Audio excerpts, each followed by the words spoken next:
Salut les amis, Karim de la chaîne Ragnarok. Je vous fais cette petite vidéo retour d'expérience. Comme vous le savez, il m'arrive tout le temps des péripéties incroyables et très souvent quand je vais faire mes courses. Alors tu sais, moi j'ai une voiture, c'est une Mini de 2007 qui a pris, elle a 250 000 bornes, elle en peut plus, elle transpire. Là donc j'ai le turbo qui est en train de sauter. J'ai un voyant moteur, là c'est le moteur donc c'est fini. Et tu sais, je pense que là elle vit ses derniers instants. Donc ce qui me pénalise pas mal parce que c'est avec ce véhicule que je vais chercher mes enfants. Donc ça me fout dans une belle merde. Mais c'est pas le sujet. Donc là, j'étais en train de faire un drive. Je fais ça rarement. J'avais besoin de quelques packs d'eau et de trois babioles.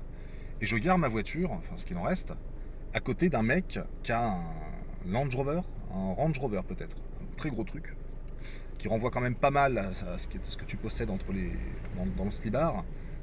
Petite blague. Je dis pas ça parce que j'ai une Mini. T'imagines bien. Mais, et il y a eu, tu sais ce qu'on faisait il y a. Tu te rappelles peut-être quand t'étais gosse, tu faisais des combats de rouillard. Tu sais, quand t'étais en 6ème, 5ème, après t'arrêtes parce que tu comprends que ça sert à rien de perdre une chico pour un rouillard, ça n'a pas de sens. Mais t'as des mecs qui sont encore là-dedans, tu vois. Puis moi, j'ai pas grand-chose à me prouver, je m'en fous. Tu me regardes, moi, j'ai plus un boulon qui tient. Moi, je suis pas.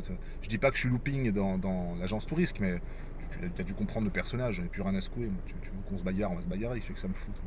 Et il était avec sa petite dame, donc je pense peut-être qu'il avait des choses à se prouver. Et tu sais, il m'en allait de travers comme ça. Puis il avait une barbe. Une barbe de Spartiate. On aurait dit Léonidas, mais les chocolats. Conor McGregor, ou Conor McGregor, la version française, moins chère, moins qualitative.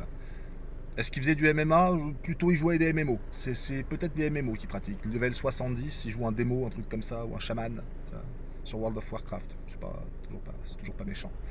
Et il était avec sa femme qui a priori ressemblait plus à quelque chose qui n'est pas gratuit. Et donc il y a eu cette espèce d'attitude comme ça, genre il me regardait.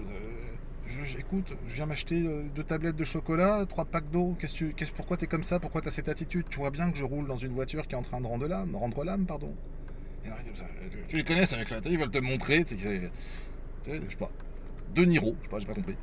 Et donc le ton a un peu monté pour des raisons que j'ignore d'ailleurs, je sais toujours pas. Et puis quand il a vu que je m'en battais les couilles, tu sais, quand le mec il dit attends, vas-y, arrête de faire le malin et tout, toi tu fais. Là il s'est dit ouais, il est taré le gars. Et après j'ai fait une rétrospective, alors ça s'est bien terminé.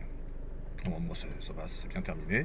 Et donc, le mec, en partant, je me suis dit, qu'est-ce qui se passe dans la tête de ce mec? Et c'est là où j'ai tilté.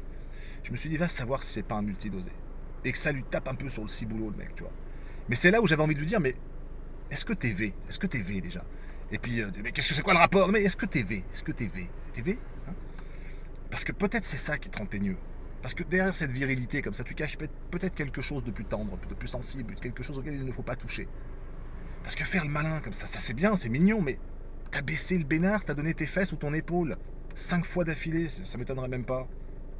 Ça sert à rien de faire le voyou maintenant. Ta dignité, aux chiottes.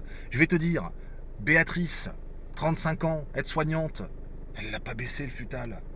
Et alors, entendez bien ce que je dis, même si j'aime beaucoup déconner sur ce sujet, je respecte profondément les personnes qui ont été contraintes et forcées. Je le sais, c'est l'horreur, vraiment c'est l'horreur. Mais lui, je ne m'attendrais pas que ce soit le profil de gars qui a fait ça pour pouvoir aller jouer au bowling avec Pupus, tu vois. Pour pouvoir aller à la plage de l'Espiguette en tatane, tu vois. Et je trouve une plus grande agressivité, de plus en plus d'ailleurs grandissante chez les gens. Je les trouve de plus en plus agressifs. Là où moi j'ai l'impression d'être de plus en plus serein. Tu sais, j'étais très impulsif quand j'ai des problèmes de nerfs quand j'étais au lycée parce que j'ai été victime de violences à l'école, vraiment de grandes violences, ce qui m'a obligé, imposé à me défendre à un moment donné parce que sinon j'allais certainement me suicider.